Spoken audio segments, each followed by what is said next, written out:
రాహుల్ గాంధీ గారు లేవట్టిన ఓట్ చోరీ సుప్రీంకోర్టు తీర్పుతోటి ఈరోజు రుజువయింది. 65 లక్షలు తొలగించిన ఓట్లను వెబ్సైట్లో పెట్టాలని, వాటిని తీయడానికి కారణం చెప్పాలని, నూతన ఓటరు నమోదు చేస్తే ఆధార్ కార్డు తప్పనిసరి చేయాలని, అసలు ఓటరు నమోదు విధానాన్ని ఏ విధంగా చేస్తున్నారనేటువంటి 4 ప్రధాన ప్రశ్నలతోటి ఈరోజు సుప్రీంకోర్టు కేంద్ర ప్రభుత్వాన్ని ఎన్నికల కమిషన్ ఆదేశించింది.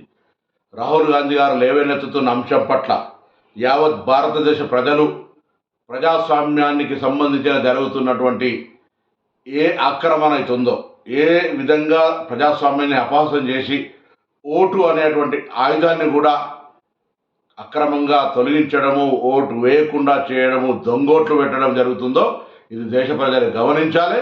ఎన్నికల కమిషన్ ఆధార్ కార్డుతో లింకు చేసి ఒక ఓటు ఒక మనిషి అనే విధానాన్ని తీసుకురావాలని సందర్భంగా రాహుల్ గాంధీ గారు చెప్పిన డిమాండ్ ప్రకారంగా ఎన్నికల కమిషన్పై డిమాండ్ చేస్తా ఉన్నాం.